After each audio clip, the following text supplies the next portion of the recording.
Marvel Comics Covers of Jack Kirby, Volume 2, 1965 to 1968. This is a review of this book. Hardback. The book cost me about 30 odd pounds. Absolutely brilliant book. Now, there are a few things that I think could have been improved with it, definitely. I love this. This is really great. Absolutely impressive. Obviously there, the Thing. You've got obviously there, Thor, Walter Simonson, and Marvel Comics Covers of Jack Kirby. It's got an introduction, of course, and there's the introduction there. Classic Captain America 1 there, from Dots to Cosmos, and then on to some absolutely brilliant panels there, and to the comic books themselves. And they go by year. So 1965, you've of course got the classic Avengers versus the X-Men, and there's the first one, the Hostage Earth, of course, Mole Man there. And there are some really odd covers, and that's probably one of the reasons that I love this book. These covers have been printed many, many times before, so lots of them are very familiar. But when they're taken out of context, actually you can look at them and start thinking, oh, you know what? I don't think I've ever noticed this or that in the comic book. And sometimes you think, why did they do that? Why did Jack put that there or this? Some of it's quite odd. Now, I must admit, I don't think I've ever really noticed Gideon there, just down the bottom there. I'm certain probably have, but still, you got here, of course, the classic Thor one, Journey into Mystery with Thor, and the Thunder God and the Incredible Hulk. This is the battle you've been waiting for, of course.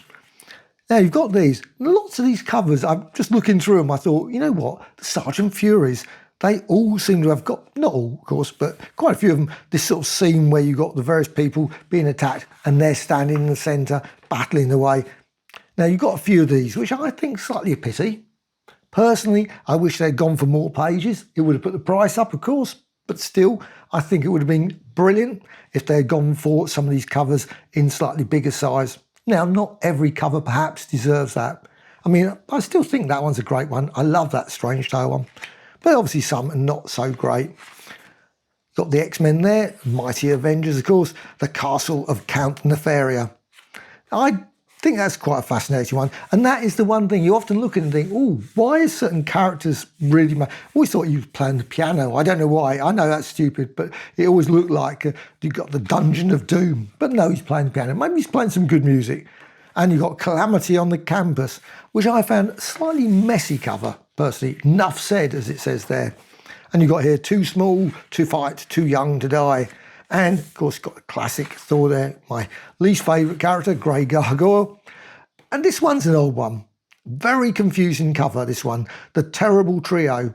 I just feel that, what is it? It doesn't really sell it to me. If I'd seen that in the shops, I wouldn't have known what on earth was happening here. You've obviously got the Thing looking very scared, and you've got a train in the distance there, and they sort of tied that. I suppose he's trapped so he can't escape.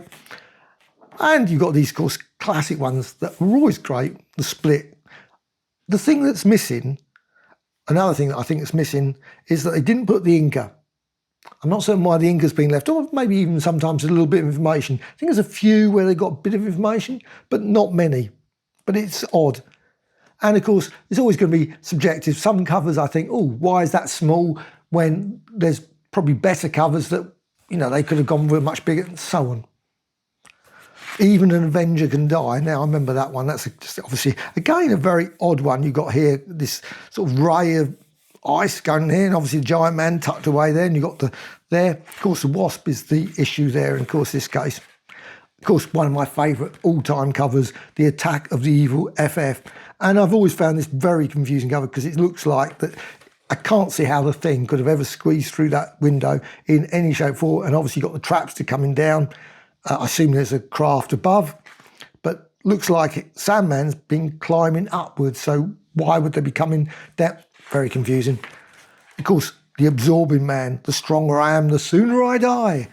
And of course, these lovely adverts. Now they've got the full there. And this time, that's what I mean. Sometimes you've got here, first appearance of Absorbing Man. Obviously, in many cases, it's the first appearance of Gideon. Why didn't they put that as well? I love that beautiful yellow cover. Absolutely classic. And again, you've got this. But this one, Origin of Captain America, I think that would have been great as a bigger cover. But still, classic one again. Now, let's just go a little further forward. You've got here, A Blind Man Shall Lead Them. Of course, classic Doc Doom one with Daredevil. And of course, you've got Daredevil Central there. But then you've got this sort of cover, which is a sort of like non-cover really into the blaze of battle, mightier than ever before. And you can see other places, an eye for an eye. Again, slightly messy cover, but I guess it tells you it's obviously there's a plane involved. Battle of Baxter Building. Of course, the Commissar. Of course, we had a slightly different title here in the UK. The Blitz Squad Strikes. The incredible there. You got this weird one. I've always felt this is one of the weirdest covers. And was, I think, it was the last of the Strange Tales with the Human Torch and the Thing. Enter the Watcher. And that was it. He didn't go, that was it. Never again. Maybe they could have done a few issues with the Watcher turning up more often with them.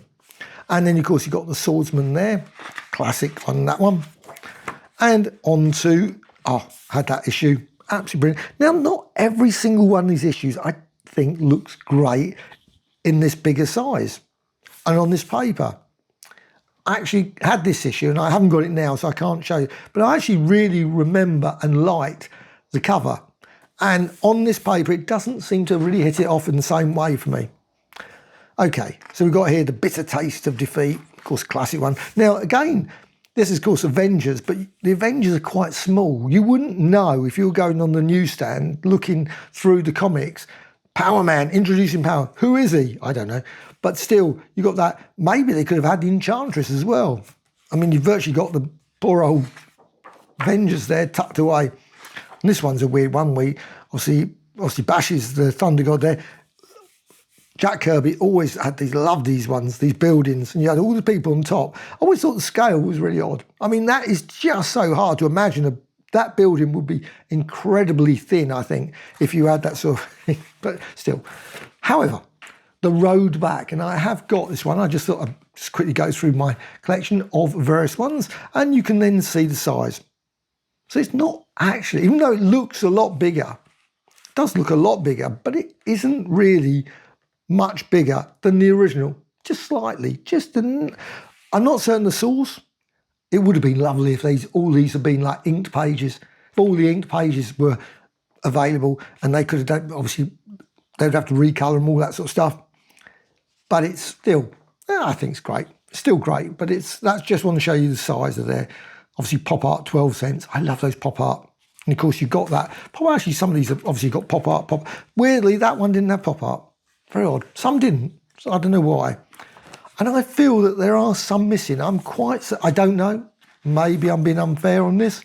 But I couldn't see any collector item classics or Marvel Tales and all those sort of ones. Surely that would have been, a few of them would have had Jack Kirby on the cover. So they could have included those as well. They seem to be missing. Also, did Jack Kirby do any of the sort of Western romance ones and things? Certainly must have done something like that. But again, obviously, without the inkers as well, it's interesting to see the change in style as well. Some of you look at it and think, oh, that is, and some have actually thought, is that really Jack Kirby? Just about, I know, I guess the information's there that it is Jack Kirby, but for me, I just think it looks so different that it doesn't really sort of look as that. The Sleeper Show Away, that was a weird one. We obviously got Captain America, very tiny there. Classic, of course, The Seeker. Mystery of the Seeker. Now, that's confusing because you got here Mystery of the Seeker, I guess, unless you've been following previous issues, but you would have looked at that, the Mystery, you would have assumed, maybe. Now, of course, we know it's Black Bolt, but back then, you would have gone that and think, oh, that's the Seeker. Why would you know it's Black Bolt?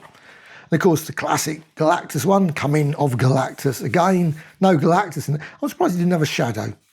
That actually, when you look at it and think, wonder if they could have had a shadow over that. And again, the classic ones with the people on the buildings. I love that. He just did that so often, places. You've got other buildings, obviously, there in the background.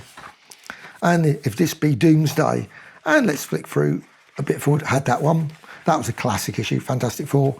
And To Become an Immortal, of course, Jane Foster there. The Dismal Dregs of Defeat. Again, yet another classic one with Doc Doom getting the power, cosmic. And then we've got a few of the annuals, of course. And Fantastic Four, Destroy the Fantastic Four. And let's just jump forward a bit. And you've got this, I think, one, and I do actually slightly regret getting rid of my copy of this one. And again, I think the original comic looked better. The glossy paper that it was on had a sort of sheen to it that really stood out. And in many ways, this just doesn't have that for me. It's still a dramatic cover. I think it was also used as a poster at some point as well, I vaguely remember. But you've got here Fantastic Four, The Monster Forever, and Tales of Asgard. But again, there's not many other ones, the sort of minor issues I would consider, sort of the westerns and those sort of things. Surely Jack Kirby did those as well. Again, maybe I'm wrong on that, but still. And again, obviously Coletta, I assume that's always, it's got here, Thor portrait by Marie Severin. Now, is that, obviously there's bits of Jack Kirby there, but who's it? I assume is it inked, but it's not, probably by obviously Marie Severin. I guess it's not Coletta at all. It doesn't look like his work. But quite a few of these covers, obviously you can see Coletta all the way through. And then you've got this, very dramatic, The Answer at Last. I don't know. Well, I guess unless you've been following, I don't even know who this character is. I thought this was the Galactus period. Maybe that was a Galactus story. But why not have Galactus on the cover if that was the case? I don't know. Anyway, that's where it ends. And you've, of course, got there Jack Kirby, of course, gives the dates there, 1917 to 1994, and then on to the credits at the end. And you've got all the various details, thanks to, etc. And Doc Doom looking over it, of course, classic there. And again, back pages there, you've got, I think it's really good. There's quite a few, I assume all of the covers here are actually in the book. I haven't gone through checking. I'm quite certain that some, I don't know. But again, there's no anything slightly out of the ordinary there. Lots of Thors, Fantastic Four, etc. And then on the back, you of course got this. Got the lovely, obviously, all the issues there. And 1965, 66, etc. And of course, the Hulk, missing a missile there is going past. And there's the details there, if you want the details, the ISBN, etc. And Marvel 2026. And this one is from Dark Horse Comics.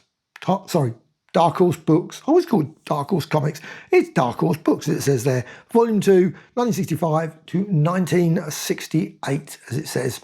Oops. Again, putting it out slightly out of focus there. So that is the Marvel Comics covers. I love it. It's still a very good book, and it's just great that these are collected. And I truly hope that they do a Gil Kane one as well, obviously of the 70s. It'll be really, really nice. But there's so many other great covers of the 60s and 70s that I would love to see in this nice bound format. Now, I know there's a bit of obviously double dipping because, of course, if you've got the omnibus editions, you will have all of these covers. But still, I think it's just nice to have it in a book like this. And again, it does give you opportunity to go through and see the progression, the style, changes, and also, like I say, look at things and think, what, like this. Just this sort of thing. You got Nick Fury, the end of Hydra, and he's firing. I don't know who he's firing at. Maybe this guy. Let's see. He's just off the page. It's typical, isn't it? Fires off someone off there. And you got this blast array again, aiming off. I have no idea. There doesn't seem to be anyone there. And you've, of course, got everyone going around on, obviously, skateboards at this point, which is very strange. But there are odd covers you just think, and yet there's other covers that like this. Just absolutely brilliant. Now, none shall survive, and you've obviously got someone opening the door there. And now who are we talking about? The incredible reveal. Do not reveal this to anyone. Oh, well, I'm not going to reveal it to you now. And then you've got another one, obviously a shield there. That's that. Have you bought this book? Are you going to get this book? Did you get the first volume? And I'm just going to quickly reach over and grab over the first volume. And the first volume is pretty good as well. There's some great covers here. That's a great classic Magneto one. Of course, classic Crimson Dynamo one. And again, it does suffer from the same sort of thing. You've got covers that are just plain odd. Like this one, the Mole Man one. I've always felt, oh, the wall's radioactive. If you touch it, you're doomed. I think if they were standing that close to a radioactive wall, you'd probably be doomed anyway. So that's just a minor point. And probably the Mole Man, it's probably not a good idea for him standing there either. And how does he know it's radioactive? I suppose it's glowing slightly. But Slave of the Tomorrow Man. Again, obviously pre-Kang there. The Giant Man and Wonderful Wasp, etc. So that's Volume 1 and Volume 2. So I assume fairly soon there will be a Volume 3 and there will be some more absolutely classic covers from Jack Kirby. Hope you found this of interest. Any questions and thoughts about these two books? Please let me know in the comments below.